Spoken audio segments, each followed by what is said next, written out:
I'm your host, Jim Neander. Hope you're all having a great day today. Saturday morning here, getting ready for Week 11 football. Ready to have some fun, man. I got a lot of tough decisions to make. I'm sure you do also. I mean, it's coming down to the wire here. Hopefully you caught part one of our Week 11 preview show. It was put up just a couple of days ago. And we're going to get started with part two here. We've got plenty of action to go over. We've got 7 more games to preview today. And let's see who we're playing, who we're not. First game we're going to start with, our Atlanta Falcons are going to Carolina to take on the Panthers. And, both these teams in a little different place after last week. Atlanta, kind of finally snapped their losing streak. And to the surprise of most people, were able to beat the New Orleans Saints actually pretty handily, pretty dominant in that game. The Panthers weren't so lucky. They played the Packers and weren't able to finish out that game. They lost 24-16, although they did play a pretty strong game. Lots of stuff going on here. Atlanta, lots of injuries are hitting Atlanta this time of year. I mean, they're already having a tough enough season. 2-7 on the year. And it's just been a tough one. And now Devontae Freeman's out. Austin Hooper's out, the number 1 tight end. So, they've got a lot going on here. So do you still trust Matt Ryan in this matchup? I think he can. I think Matt Ryan's still going to, find the weapons that he has. He still has Julio. He's got Calvin Ridley. He's still got people to throw the ball to. And I think, they'll score enough points that you'll be happy with Matt Ryan. So, I definitely think you play him as a mid-tier to low-end quarterback one, more than likely. That would be my expectations for him this week. But I do think he's going to air the ball out quite a lot in this game. So just expect some decent numbers from Matt Ryan. Of course, the big waiver wire guy this week was Brian Hill, so he's going to be taking over the majority of carries for Devontae Freeman, or so it seems. Ito Smith is already on IR. And now with Freeman out, I mean, the assumption is that Hill is going to get the bulk of the work. So, a lot of people spent the number 1 waiver wire pick on Hill or spent a lot of fab money. If you did that, you're probably going to go ahead and play him this week. And I do think, there's just a little bit of risk here only because we haven't seen him as the number 1.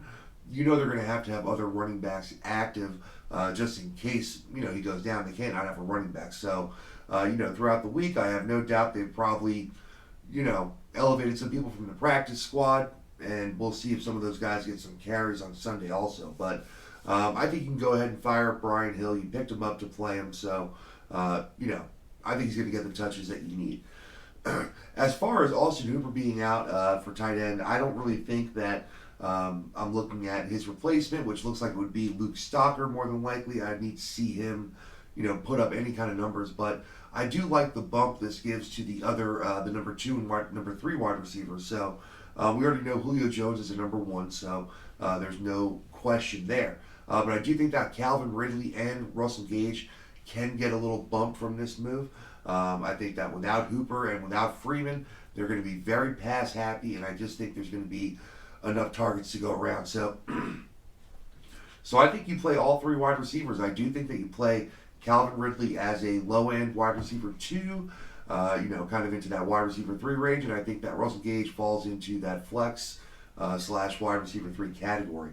But I do think that Russell Gage is a pretty decent play this week, so that's going to be my first kind of out on a limb call for this episode. Is going to be to play Russell Gage. So those are the Falcons you're playing. Most of the skill guys: Matt Ryan, Brian Hill, Julio Jones, Calvin Ridley, and Russell Gage. Get them in your lineup. Let's talk about the Panthers. Well, all year long we've been saying you're playing quarterbacks against the Falcons. They've been giving up tons of points, and then they go ahead and, kind of rough up Drew Brees last week. I mean, they had almost as many sacks as they've had the entire season so far. Really got after him and got after the ball and did a great job against a really, really tough New Orleans offense. So it was pretty impressive, this late in the year after such a bad start and the injuries for Atlanta to put forth that kind of effort. So it'll be interesting to see what we get out of them this week on the defensive side. Can they get after Kyle Allen the same way they got after Drew Brees? I do think they're going to get after Kyle Allen a little bit, but I do still think that he's a solid streaming quarterback for this week. He's at home. against a struggling Falcons team, and I just don't think that one game that Atlanta played last week, I don't think that overtakes the rest of the season worth of evidence that you should play your quarterbacks against the Falcons. So go ahead and play Kyle Allen. We all know we're playing Christian McCaffrey and expecting him to have another really big game. So that goes without saying. Now I do think that the wide receivers here are in a good position. So you're seeing a lot of people saying to play DJ Moore, Curtis Samuel. I completely agree. Curtis Samuel, I think, is in line for a few more targets this week. I'd love to see him get above that, that 4 to 5 catch, range. Finally, he's been getting in the end zone. He's been making some decent plays, but you need to see him have that game where he has, 8 to 10 receptions. And DJ Moore has just really been quietly very, very good for fantasy this year. He's expected to be, maybe a low end wide receiver 1 or a high end wide receiver 2 this week. And I definitely agree with that. I think he's going to be in line for quite a lot of targets. I won't be surprised to see him well above 10 targets this week. By well above, I do think he's possibly going to get 12, 13 targets this week. So you want to play anybody that's going to get that much work. Outside of that, Greg Olsen had a good week last week. Really came on. And in this kind of tight end landscape, I've been against a lot of these, kind of older tight ends on the year. With the exception of Jason Witten because of just his, consistent floor. But I do think that Greg Olsen is coming on. I think the longer that he plays with Kyle Allen, the more the rapport grows. So I am actually going to go ahead and, pivot from my previous stance and go ahead and say play Greg Olsen in this matchup. All right, I do think there's going to be a good amount of points here. The over-under is 49.5. So, you're going to want to have a lot of your Falcons and your Panthers playing. If you've got them, go ahead and play them. All right, let's keep it rolling here. We're going to go to Baltimore, where the Ravens are taking on the Houston Texans. Another game where a lot of points are expected. The over-under is at 52. Baltimore given 4.5 points. And let's expect to see some fireworks here. I mean, we have two of the premier young quarterbacks in the league, Deshaun Watson, Lamar Jackson. We expect a lot out of these guys at this point. The playmaking ability that's going to be just on the field at any time in this game is going to be pretty exciting. So with Houston, Deshaun Watson, I absolutely get him going. He's going to have a big game, hopefully against this Baltimore defense on the road. Hopefully they can get it going here. Carlos Hyde is, a little bit of a tough play. I do think that his ceiling is very limited in this game. It's not that he won't have probably the volume that you need. You can expect, 15 plus carries, and maybe he'll get, a couple of passes thrown his way. The problem is, I think that the scoring here for Houston is going to have to come from outside the goal line area. I do think to get in the end zone more than a few times, or more than a couple times, they're going to have to do it from more than a few yards out and make some big plays through the air. So that's definitely a possibility. But because of that, I think Carlos Hyde slips a little bit in my rankings. And for me, if you have better options than Carlos Hyde this week, I think you want to play them. It's not that he's unplayable. It's just, I don't think he's a great play this week, and I'd be pretty hesitant to put him on my starting lineup. For receivers here, so it starts to get a little bit muddy now that Will Fuller is, kind of questionable. We're not sure, if he's going to be out there or not. So as of, this podcast, as of this episode, we don't really know much more about him. We haven't had much more word. Still, questionable tag, and I think it's going to be a game time decision. So the only wide receiver that I have, confidence in is DeAndre Hopkins. He's a stud. Go ahead and get him out there. But other than that, I don't think I want to play Kenny Stills because if, Will Fuller is active and is in the game, he might get, those targets that you'd hope for Stills. And if I'm thinking about playing Will Fuller, anything can happen. He can be a very late scratch. He can go out there, for a couple of plays. We've been burned recently by David Johnson, Adam Thielen. If you played them when they were active, and then they go out there for a few plays and they're out for the game, you know how painful that is. So, for me, I'd probably stay away from both Fuller and Stills.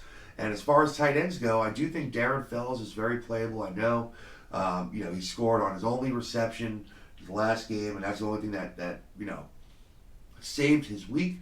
But I do think that was kind of an anomaly, and I expect him to have a few more passes thrown his way in a tough game against a tough defense. So, I am saying you play Darren Fells. The expectation for him is going to be low end, tight end one. I'm not expecting him to have some huge week or anything. It's just all about the perspective of the tight end landscape. For Baltimore, man, they looked great last week. I mean, obviously they had a great matchup to look great in, but Lamar Jackson with that run, I mean, just looks next level. That's just video game style. That spin move was just a thing of beauty. So he just continues to impress me more and more as the season goes on. So this is a great spot for him to really, really show out and just prove that he is the premier young quarterback in this league, along with Patrick Mahomes and Deshaun Watson. So expect him to have another big game in the backfield. Mark Ingram continues to get the work. It's just that the really good games aren't there. You're getting that high floor every game. He's getting the touches on the ground, but he's not getting much work through the air, of course. And Lamar Jackson is just stealing so many of those rushing yards that there's a lot left on the table. There's a lot of meat on the bone that you're not getting there. If you have Mark Ingram on your team, are you probably playing him? Yeah, you're probably playing him, but in my opinion, he's closer to that low end running back 2 category, and unfortunately, you're probably hoping for more out of him. So I do think there's going to be a good amount of scoring opportunities in this game. I do believe that both teams are going to air the ball out a little bit, so hopefully you get some goal line opportunities for Mark Ingram. As far as the receivers go, it's tough here again because of Marquise Brown, Hollywood's been questionable. It seems like week after week, we haven't really gotten a whole lot more information to go on at this point. So I'm not sure if you can really trust Hollywood Brown. I think that if he is considered healthy and active and ready to go, that you definitely have to get him in your lineup. But I just don't know that that's going to be the case, and you just need to keep an eye on that as we head in. Thankfully, it is a 1 o'clock start time, so at least you'll know and you'll be able to pivot away. He did get in a limited practice on Friday, so it's possible that he's out there. But again, just like we just talked about, you got to be worried about these guys if they're active and then they come out there and you miss the whole game and you get that 1 point game. That'll really kill your week. Right now, you can't really afford that. So it's tough with Marquise Brown. Whether Marquise Brown is in or out, the only other pass catching options on the Ravens I want to look at are tight ends. Mark Andrews, here he comes back again with another great week. So back into the high scoring part of things for you, Mark Andrews. So expect him to have a lot of targets thrown his way. I do think that with Hollywood limited and the other wide receivers not producing quite as much as they would hope, that Mark Andrews will still be a high-end tight end 1 option. I also think it's pretty much getting to the point that Nick Boyle is playable compared to these other guys that you're looking at. If you're at the bottom of the barrel and you're streaming every week and you're looking for a new option, maybe you missed out on Jacob Hollister. I think you can play Nick Boyle and still expect him to get 4 or 5 targets a game, maybe more. And that puts him right in the conversation for playable tight ends. There's only a few teams in the league that you can really think about playing 2 tight ends, and this is absolutely one of them. So there you go. I'm really looking forward to this game. This is a great matchup. Might be my favorite game of the week, honestly. So I'm looking forward to it. It's going to be a big game for fantasy. Another one. 2 in a row there where I think we're going to have a lot of fantasy points. I'm expecting some big numbers to be put up in leagues across the country this week. I just think there's going to be a lot of those big games, lots of 30-plus point games going to happen across the league. I can just feel it. It's going to be an awesome weekend of football. All right. All right, let's jump into the afternoon games here. So we've got another rematch here. They played just a couple weeks ago. The 49ers are now hosting the Arizona Cardinals. So the Niners just took their first loss, of course, 8-1, hosting the 3-6-1 Cardinals. Last time they played, Kyler Murray actually had a pretty good game. One of the better games that anybody's had against the San Francisco defense this year. I do think that on the road it's going to be a little bit tougher for him, and I think it's a tough call with Kyler Murray if you're going to play him or not. I don't really know. I mean, on the road here is a really tough call. Do you think about pivoting to somebody that's, not quite as sexy as Kyler Murray? I think that maybe you do in this case, right? I mean, maybe you're looking at, Jameis Winston, a Kyle Allen. These guys are all guys that make sense. Derek Carr. I think that if I'm a Kyler Murray owner and I'm looking at, an at San Francisco matchup, I'm thinking about the pivot for sure. It's definitely on my radar. Absolutely. So I'm not trusting Kyler Murray very much this week. I just don't like it. I think San Francisco got to see him, just a couple weeks ago. They're gonna game plan for him, and I think it's gonna be kind of tough. With that being said, I don't have a lot of trust in that many of the Arizona options here. I think that if David Johnson is out, Kenyon Drake is an absolute, must play, right? But it looks like David Johnson's going to be playing. I don't even see him here on the final injury report anywhere. No. Chase Edmonds is on there. So David Johnson is no longer on the injury report, and in my opinion, that just lowers both of their value. I mean, David Johnson and Kenyon Drake, what do you do with them this week? So if you're me, oh man, I don't really want to play either of them. Honestly, I know it's tough. It's a tough pill to swallow. There's going to be carries. We know there's going to be some carries.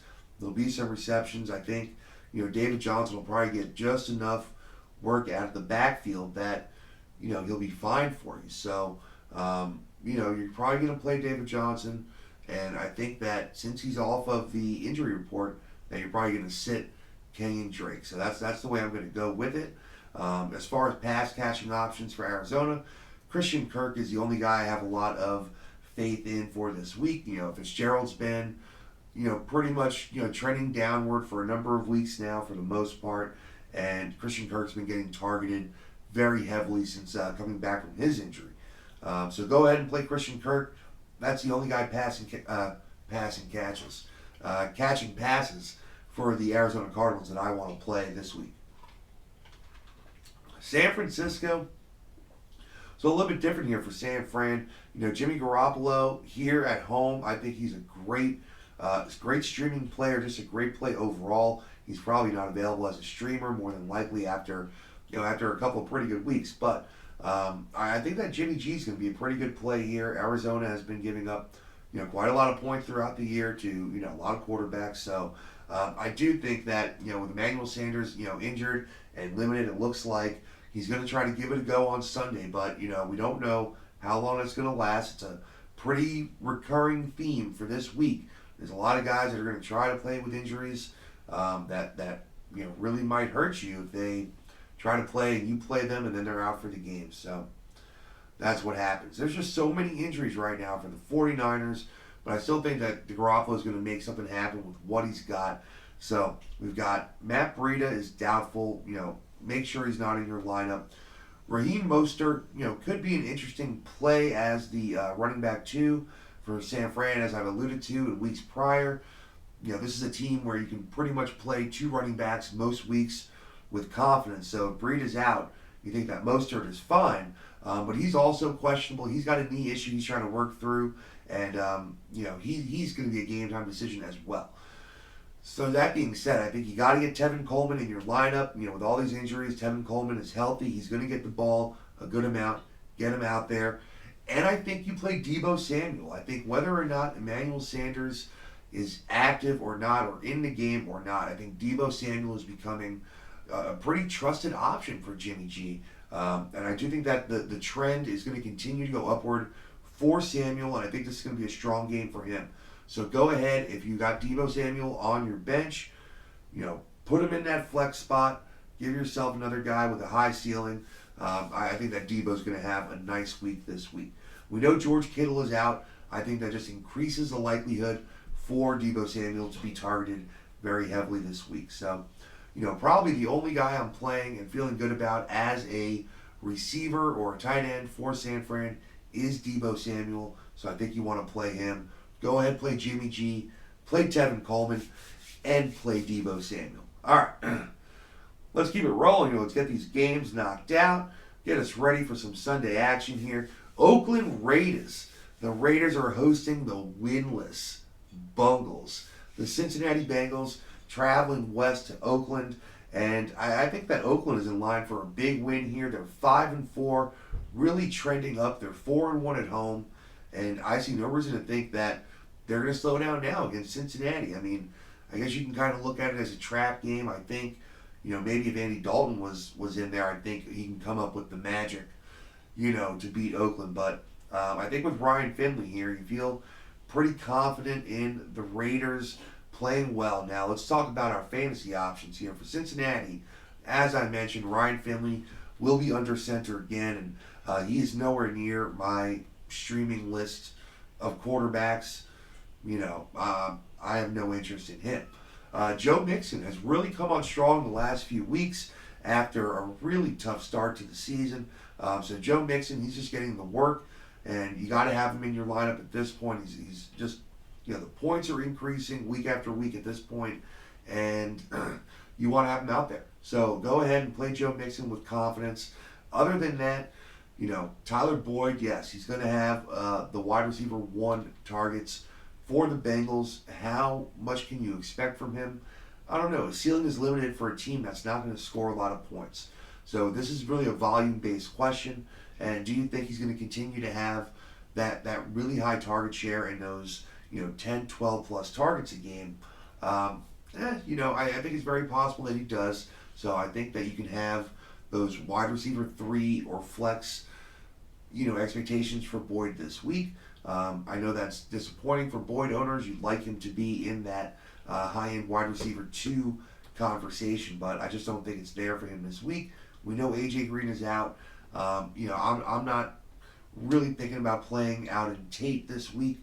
I'm not really interested in Tyler Eifert in the tight ends. He can always get in the end zone. We know he can always score if they get down there. But outside of that, he's not getting the ball enough for me to look his way. As far as the Raiders go, as I mentioned, I think Derek Carr is one of the better streaming options for this week. I think he's in line to have a really strong game. They're just, John Gruden got them playing, just solid football. They're playing good football. They're playing with confidence. And I think that you can play Derek Carr this week, absolutely. He's not going to be a 350, and 3 guy more than likely. That's just really not what he does or what they do. But I think you can feel good about that. 250 plus and 2 touchdowns at least for this game. So go ahead and play Derek Carr. Play Josh Jacobs. He's looked great this year. He's going to have another big game, and I think that he's just proven that he's a real 3-down back, and they're going to use him that way. He's getting the receptions, he's getting the carries, he's getting the goal line work. He's the guy, and you're going to go ahead and you're going to play him. I definitely think this is a game where you can play both Tyrell Williams and Hunter Renfrow. I think they're in line for a pretty solid game this week. So I think that, I've got mid-tier to low-end wide receiver 2 expectations for Tyrell Williams. I've got flex expectations for Hunter Renfrow. And Darren Waller is, probably going to be another, tight end or a top 6 tight end for this week. He'll be in the top half of that tight end 1 conversation by the end of the week. And I just think that he's going to have another, big target share. He's one of the tight ends that's getting targeted the most, if not the most targeted tight end in the league. And it's going to continue to pay out for you if you drafted him at the very, very end of your drafts. Good job. Some people were talking about it before the season, but you never know if these things are going to pan out. Sometimes you get that hard knocks bump also, and it doesn't really work out for you. But Waller's been an absolute beast, and man, he's really helping teams along. If you got Darren Waller and you punted on tight end in the draft and you grabbed him late, you are loving your tight end life. The rest of us are not. So, that game, surprisingly high line, 48.5 points. I think, it's another game that just lines up to be really strong for fantasy. Not teams that we usually look to for big fantasy points, but I do think that the Bengals and the Raiders can provide for you this week. They will provide. All right. Keep it rolling here. The Patriots, the 8-1 Patriots are traveling to Philadelphia to take on the Eagles. Pretty interesting game here, man. I'm just curious about how this is going to look. I think this is going to be a higher scoring game. The over under is 44.5. And, all right, so I guess the argument here is that you have two strong defenses, right? You have a really strong front seven for Philly. You've got the Patriots who are playing great. The Eagles haven't looked great on offense. I just don't know why I have the feeling that this is going to be a higher scoring game. I'm expecting 50 or more points to be scored in this game. So, maybe I'm just crazy, but I don't know. I think that you can play a lot of people in this game. I think you can play Tom Brady on the road against this Eagles secondary that's been, pretty susceptible to the pass and the long ball. I think you can play James White for sure. I think James White in PPR formats is a guy that you want to have out there. I'll be shocked if he's not, 6, 7 plus receptions on the day, and maybe finds his way into the end zone also in this game. So I think you play him. I think Sony Michel's a big, big question mark, and it's all about your roster. I don't want to play Sony Michel. I'm not expecting him to have a very strong game. I think that most of his value here is dependent on if they can get near the end zone. They can get near the end zone. They can get him a couple of goal line carries, then I think he can be viable for the week. But the problem is that that's what I think is almost his ceiling, is playable. And, at this point in the year, it's week 11, you probably need a win. And you're not looking for a guy that, could be playable. So I'd be looking to pivot away from Sony Michel here. I don't have him ranked inside my top 30 running backs. So, hopefully you have other options. If you have to play Sony, he's going to be out there. He's going to get some carries, so he's going to get you some points, but I don't have high expectations. Julian Edelman, yeah, absolutely. Want to play him. He's been a stud all year. He's as healthy as he's been, so you feel good about Julian Edelman. I think you feel good about Mohamed Sanu. I have him firmly in that wide receiver 3 category with wide receiver 2 upside for sure. So I think that you want to get Mohamed Sanu in there. He's just a veteran and a pro, and Tom Brady is going to use that to his advantage to find him and get him the ball. So go ahead and play Sanu. That's where it ends for me. Philip Dorsett has definitely been kind of trending down. I think the weeks of playing him with confidence are over for the time being. So I don't really want to play Philip Dorsett, but I want to have Edelman and I want to have Sanu in my lineup. Tight end is still not something I'm looking at, with the Patriots. So yeah, there you go. All right, let's look at the Philadelphia Eagles here. So they've got some injury stuff going on here too. We'll start with Carson Wentz, who's just been a really tough start, and against this New England defense, at home, this is a big, big game for Carson Wentz for me. Unfortunately, he's going to be without, Alshon Jeffrey, so they are missing, some weapons here. Jordan Howard is questionable. They just signed Jay Ajayi, which, I don't doubt that he keeps himself in fantastic shape, but that's not football shape necessarily, and I don't know that you can expect any kind of production out of him if Jordan Howard is out. This is interesting, though, for Miles Sanders owners. So let's just talk about Carson Wentz, though. Are you playing him or are you not? For me, I think you play Carson Wentz if you're a Carson Wentz owner. I know it sounds,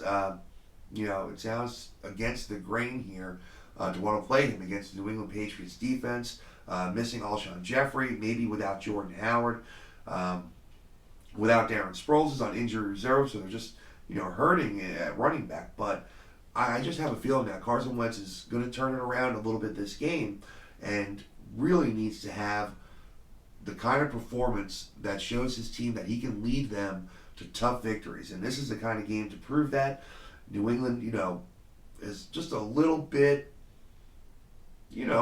maybe on the ropes here. They got, beat up pretty bad by Baltimore, and that was the first, good team they played. And Philadelphia is a good football team when they're playing well. So I go ahead and I play Carson Wentz this week, and unfortunately you can hold me to that, but we'll see what happens. I think you want to play Miles Sanders also. I think with the opportunity here, Miles Sanders has made so many big plays with the minimal opportunities that he's had, that if you find a game where he's going to get the ball possibly upwards of 17 plus times, I just think that the percentage, the opportunity for a big play, just becomes really high, even against this New England defense. So I want to play Miles Sanders also. I don't think I want to play receivers for Philadelphia, but I do want to play both of those tight ends. Zach Ertz, well, you know you're playing him anyway, but Dallas Goedert, I think, is a good play here. I think they're going to play a lot of two tight end formation here, which they have been, a good amount all season. And I think you want to have Goddard out there this week. I think he's a really solid play at tight end. So get both of those guys out there. So your Eagles, I think there's good Eagles to be played here. I know people are wary of playing them because of the Patriots defense, and I completely understand it. But I'm sorry. I think you can play some Eagles in this game. Play Carson Wentz. Play Miles Sanders. Play both your tight ends. All right, let's go to the night game here. Who we got? We got the Los Angeles Rams hosting the Chicago Bears. Wow, two teams that were at the top of the pack in the NFC last year and really can't get it going this year. It'll be interesting to see who can come out with the win here. So, the Bears, they're still trotting Mitch Trubisky out there, and they're letting the young guy try to find his way. It's going to be tough here on the road, primetime game against this front seven.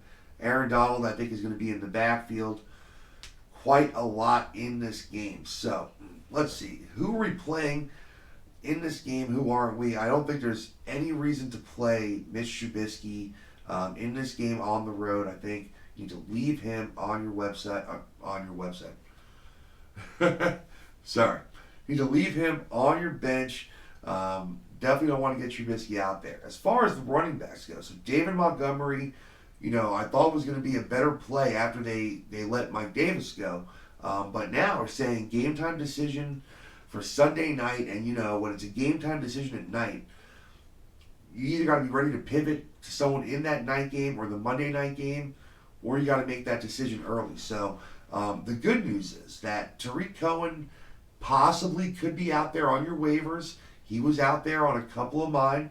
He was owned in most of my leagues, but he was still out on the waivers in a couple of them. And I went ahead and scooped him up because without Mike Davis, if David Montgomery is out and Tariq Cohen is going to get the lion's share of the work again, just like Miles Sanders, this is a guy that makes big plays happen regularly. And if you give him the ball that many times, we're just talking about odds here. I mean, the odds are that he's going to make a big play happen. So if Montgomery is out and you have the opportunity to have Tariq Cohen on your bench and you can pivot right to Cohen, I think that's a great, great move. If Tariq Cohen is already on your bench and not in your lineup, definitely keep an eye on this Sunday morning. If you get information or you feel like David Montgomery is going to be out, I actually think that Tariq Cohen is going to be a really strong play this weekend. I think you need to keep that on your radar. That's one of my big things for this weekend is I'm looking at Tariq Cohen as a possibly really big play here if David Montgomery is not out there. So, hey, don't say I didn't tell you. Allen Robinson, I think you're going to play him. I know it's been, a little bit of a roller coaster lately, but I just think, he's the number one guy. He's Trubisky's number one target. And for me, there's always value in that. And I have him as a back-end wide receiver 2 with high-end wide receiver 2 upside. There's no doubt he can be that high up. He can absolutely be, a top 15 wide receiver on the week. I have him closer to probably number 20, number 22. But we'll see what happens there. So keep an eye on that. Other than that, I'm not playing any other pass-catching options on the Bears. It's Allen Robinson or bust for me. I'm not interested in Taylor Gabriel or Anthony Miller. Trey Burton, the tight end, is out. I know the other tight end, his name is escaping me right now. It was like Berserker or Barn Decker. I'm really not sure. No disrespect, my man. I just don't have it in front of me. But I know you scored a touchdown last week. That being said, I'm not looking at picking you up. So there's that. As far as the Rams go, Jared Goff, where are you at with your confidence level in Jared Goff, even at home? I know that he's been a lot better at home, but we have this defense here, and we're not sure what you can do, against the Bears defense. They've been a little bit up and down lately also. So, looking at the injury report, the latest injury report for the Rams, Brandon Cooks is out again. We know that both tight ends at this point are questionable. Gerald Everett, it looks like it's a wrist problem, but he's practiced all week, so I expect Everett to be out there. Tyler Higbee is dealing with a knee issue. The knee issue to me is a little bit more worrisome. Not that Higbee is really a fantasy guy to keep an eye on, but just to have it out there. Let's talk about the backfield a little bit here. So, as far as Goff goes, I want to pivot away from him. That's just, what I'm thinking. I'm thinking he's going to be a quarterback 15 to 18 on the week, and that's not going to get it done for you. You want to find one of those guys in the top 12. So I'm going to go ahead and say pivot away from Jared Goff once again this week. And I know it's tough. I had big hopes for Jared Goff this year, as a lot of people did, and didn't work out that way. Todd Gurley's got to be in your lineup. He's not getting anywhere near the usage that you're hoping, but they are in a must-win situation. And if you've been keeping him fresh, by limiting his load, by taking a little bit away from him this year, this is the time to get your best playmaker up and going. Your pass game is struggling. You need the wins. Now's the time. So I think if Todd Gurley's going to have a game where he's got 20 plus touches, and really gets involved, that this is going to be that kind of game against a really tough defense. So I'm playing Todd Gurley, but I'm not thinking about playing Malcolm Brown or Darrell Henderson. I just don't think there's going to be enough meat on that bone to play those guys. Cooper Kupp, listen, let's not get emotional. He had an awful week. It happens. I was the beneficiary of it in a couple of leagues, and it's tough to see a guy have a game like that. But you don't want to get emotional here. Like I said, you got to let it go. Let it go. Let it roll off the back, right? And play Cooper Kupp. Don't be stupid. Play Cooper Kupp. Robert Woods is a bigger question mark. He's been a guy that's going to be floating, in and out of your lineup, your starting lineup, because any week could be that week where it's just back to same old Robert Woods, right? 10, 11 targets, 7, 8 catches, 70 yards, and you get what you need for PPR. But there's been too many bust games here, and in a tough matchup, I'm not sure how much faith I have in Robert Woods. I have him on the lower end, wide receiver 3, kind of expectation, and that's probably not going to be enough for you for what you're looking for. There's other guys out there. I don't want to play Josh Reynolds this week. I know any of these guys can score at home, but I don't have a lot of confidence in these guys outside of Cooper Kupp. I do think that Gerald Everett, as long as they say his wrist is fine, that Gerald Everett is a strong play at tight end this week. I have him as a tight end, 1, and on the top end, right near that tight end, maybe, top 6. I really think that's a very, very reasonable expectation for a healthy Gerald Everett this weekend. You got Tyler Higbee, that's a little bit banged up. Brandon Cooks is out. It's a tough defense, with the Chicago Bears with a great linebacker core, and I just think they're going to have to lean on Gerald Everett a little bit to get down the field and make some big plays for them, and I do see that happening. So, hey, you heard it here. Expect Gerald Everett to be a top-end, tight end 1 for this week against the Rams. There you go. That's going to be a tough one, though. The over-under is 39.5, and I don't know how many points there's going to be to come by. So you're limited in the guys you want to play. Again, for the Bears, for me, that's Tariq Cohen, that's Allen Robinson. For the Rams, that's Todd Gurley, that's Cooper Kupp, that's Gerald Everett. Those are the guys you want in your lineup. All right, final game of the weekend. This game, we're going to go to Mexico City, where I guess in theory the LA Chargers are going to host the Kansas City Chiefs. Not really a home game for anybody. And this is going to be exciting. The fans down there are going to get to see our brightest young talent, Patrick Mahomes. And I think you can expect big things out of this Kansas City offense. I think there's more questions on the Chargers side of the ball. So there shouldn't be a question if you're playing Patrick Mahomes. I'm sure you are. I can't imagine who you have other than maybe Lamar Jackson or Russell Wilson and how you got them. But you're playing Patrick Mahomes in the backfield. Looks like Damian Williams is back to his same ways as last year, coming on strong at the end of the year. He seemed to lose his job there for a minute. Came back and now seems to be the number one by far. So I think you play Damian Williams in this matchup. And outside of that, I don't want to play Shady McCoy. LaShawn McCoy has got to stay on your bench for now until we see that he's going to get involved again in the offense. But for now, it looks like Damian Williams, and I think he's the back you want to play until further notice. So play Damian Williams. Let's talk about receivers for the Chiefs. This one's pretty easy. You want to play Tyreek Hill. You know that. You want to play Travis Kelce. You know that. How do you feel about Sammy Watkins and Mecole Hardman? These are the two biggest question marks on this team.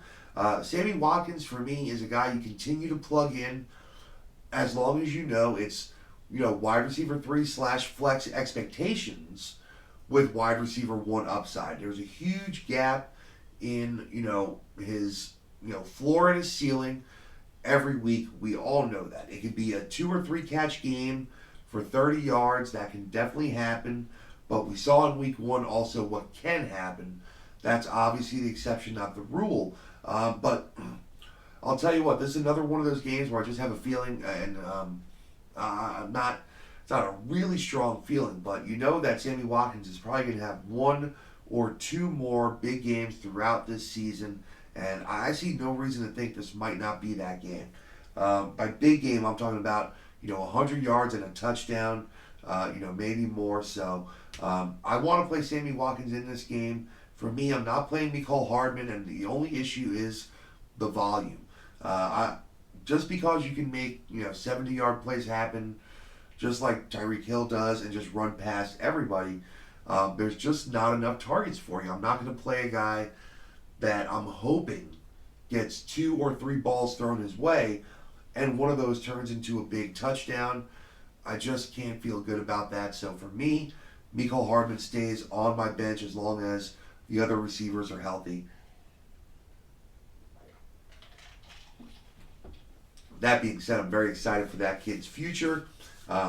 He just looks amazing, and he has that look just like Tyreek Hill. I want to see them foot race. I want to see them on the football field have a foot race. I think that would be exciting television. So there you go with your Kansas City Chiefs. You're playing Mahomes. You're playing Damian Williams, Tyreek Hill, Sammy Watkins, Travis Kelce. Fire them all up. Get them all up there and get them playing. For the LA Chargers, what are we going to do with Phillip Rivers here? This is a tough one because, there's going to be points scored. I think you want to get Phillip Rivers back in your lineup. He's disappointed a lot of people, and he definitely disappointed last week. I just think they're going to be in a position, they're going to need to throw the ball, and when that happens, points are most likely going to follow. They've got great pass-catching backs to help them out. They've got their weapons. I just think they're going to be able to, hang long enough that you're going to get all the points you need out of your Chargers. So a lot of people need to be played in this game. It's a 52-point over-under. So I think go ahead and play Phillip Rivers as a back-end quarterback 1. Play both of these running backs. Melvin Gordon, obviously getting back in the swing of things, looking better every week. They're using him more every week. He's getting more involved. And I think you play him as a top-end RB2. I think Austin Eckler has been falling, but I still think he's definitely firmly in that flex category for me with that passing volume. And I think in this game, you're going to see a good amount of passes to the running backs by Phillip Rivers. So I really want to have Austin Eckler in my lineup this week, and let's hope those receptions continue. On the outside, Keenan Allen's a fine play. I understand the volume is almost always going to be there for Keenan Allen, so you can go ahead and play him. The bigger question here is Mike Williams. Man, for me, Mike Williams wouldn't be in my lineup. I understand the potential that's there. He's been making some long plays, and he's just so good at those long plays. He gets up and over the other defender, and he just makes them look small every time. I'm impressed by his size and his ability to get over the top of other defenders on those jump balls. But There's just not enough of them for me. The touchdowns haven't been there. The volume hasn't been there. And for me, those are just two things that, that really, really, keep you out of my starting lineup. I had a few shares of Mike Williams going into the start of the season. I drafted him in a few leagues with high hopes. Just hasn't panned out that way. So for me, I'm taking him out of my lineup. It's not that he can't have a good game. It's that I'm just not trusting it. I'm not expecting it. Hunter Henry has looked great, and hey, if you stayed the course and you kept on with Hunter Henry, you're really happy with that. He's been really performing well. I think over 15 points a game right now. On a per game basis, puts him in the top 4 or so in the league, and you're thrilled. So keep playing Hunter Henry. Make sure you get a lot of guys out there in this game. Kansas City and LA is going to be a high scoring game in Mexico City on Monday night. Should be quite a lot of fun. Let's hope the field is in good condition. Let's hope everyone's ready to play and they get a good show down there. That's going to do it for us, guys. That's all our games on the Week 11 slate. Really exciting week, man. I'm looking forward to quite a lot of these games, guys. Houston and Baltimore, really looking forward to that game. I mean, Denver, Minnesota is kind of an exciting game for me. I think this is a big game for Minnesota here. They need to show that they can stay with Green Bay in that division. New Orleans and Tampa Bay is a big game for fantasy. I'm going to have a lot going on there. New England, Philadelphia is an interesting game to me. Chicago, LA, Kansas City. A lot of great football this week. A lot of great football to be had. I'm looking forward to it. Man, I hope you are too. So, go ahead and catch part 1. Thank you very much for joining us for part 2 of our Week 11 preview show. Hopefully you have a little better idea who you want to play, who you want to sit. These decisions are getting tough, man. I totally get it. Hey, the more people you can listen to, the better. I'm out there getting information from everybody. You need to also, but if you only have time to listen to one, make sure you check out the GOAT. We really do appreciate your time. So have a great day. Find us on Twitter at GOATFF Podcast. Find me at Jim Neander. And have a great Sunday. Pile up the W's. Go ahead and continue your march towards the playoffs, and we'll see you next week.